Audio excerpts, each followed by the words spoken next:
Bayangkan ini, nama seseorang menjadi salah satu yang paling banyak dicari di internet hanya karena satu adegan yang berlangsung tidak sampai semenit.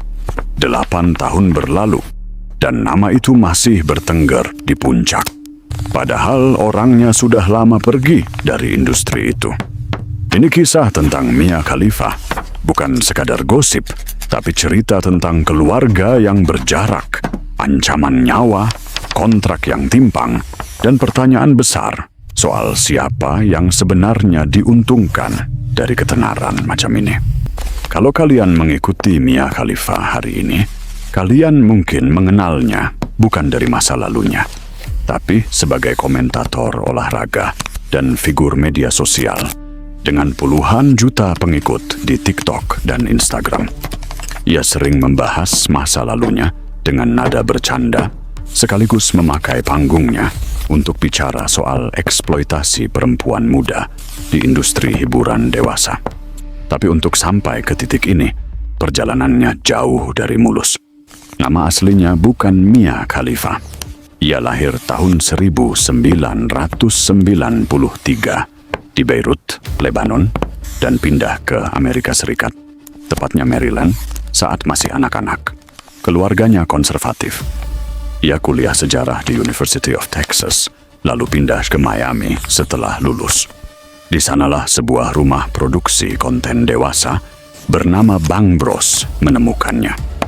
Tahun 2014 ia menandatangani kontrak, dan dalam waktu sekitar 3 bulan tampil di belasan produksi.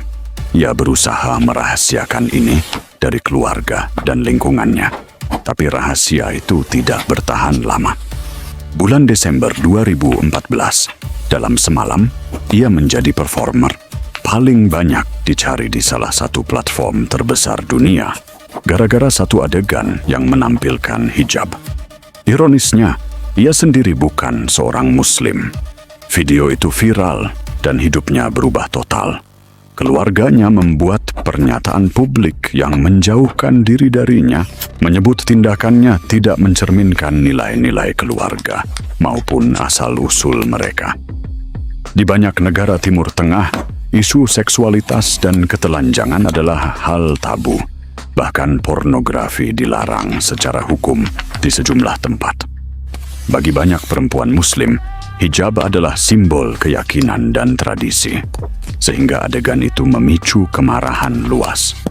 Ancaman datang bertubi-tubi, bahkan dari kelompok militan yang menyebarkan gambar manipulatif berisi ancaman pemenggalan. Akun media sosialnya diretas, alamat rumahnya di Miami bocor. Di jalan, ia diteriaki dan dilecehkan. Diperlakukan setengah sebagai objek kebencian, setengah sebagai objek seksual. Ia pernah menulis bahwa ada kemunafikan besar di sini.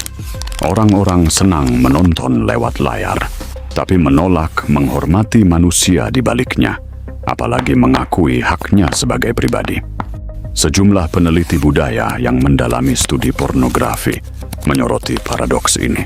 Performer memproduksi konten yang ditonton ratusan juta kali. Namun merekalah yang paling dihakimi masyarakat.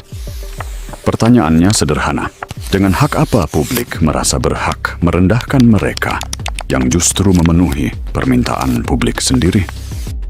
Awal 2015, hanya 3 bulan sejak memulai, ia meninggalkan industri ini. 4 tahun kemudian, barulah ia bicara terbuka soal adegan hijab tersebut. Klaimnya, ia didorong oleh produser untuk melakukan adegan itu, meski sempat menyampaikan keberatan sebelum syuting. Ia mengaku menyesalinya. Menurutnya, setelah badai kritik meledak, ia tidak mendapat dukungan apapun dari perusahaan produksinya. Ia menuduh industri ini kerap memancing perempuan muda masuk, memanipulasi mereka, dan mendorong mereka menandatangani kontrak yang merugikan. Ia bukan satu-satunya yang bersuara soal pengalaman semacam ini. Soal bayaran, ia mengklaim hanya menerima sekitar $12.000 selama masa kerjanya. Perusahaan produksinya membantah keras, mengklaim ia bekerja hampir 3 tahun. bukan 3 bulan, dan dibayar $178.000 tanpa menyertakan bukti pendukung. Situs resmi perusahaan itu bahkan pernah menampilkan seolah-olah ia kembali syuting pada 2017 dan 2018. Klaim yang kemudian terbukti tidak benar. Sampai sekarang, ini tetap jadi silang pendapat tanpa titik terang. Yang pasti, video-videonya sudah ditonton lebih dari 1 miliar kali di satu platform saja, dan ia tetap salah satu nama paling populer di sana hingga kini.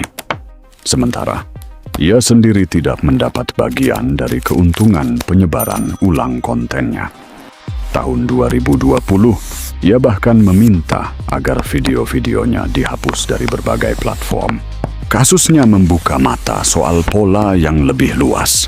Banyak performer di industri konten dewasa konvensional dibayar dengan skema flat, misalnya $1.000 per adegan, tanpa royalti berkelanjutan.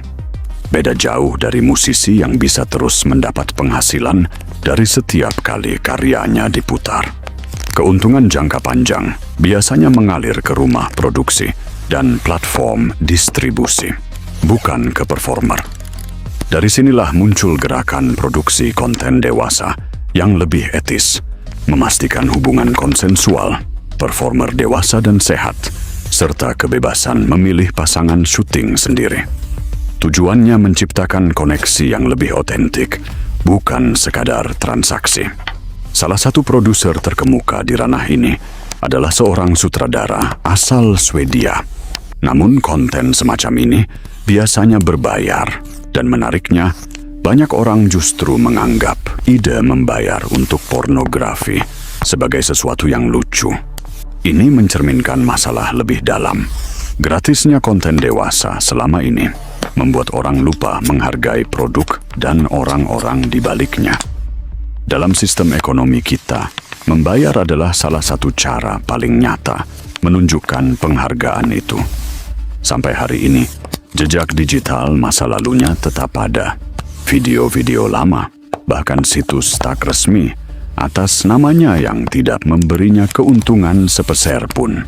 Berbeda dengan platform berlangganan modern, di mana kreator memiliki kendali penuh atas apa yang mereka bagikan.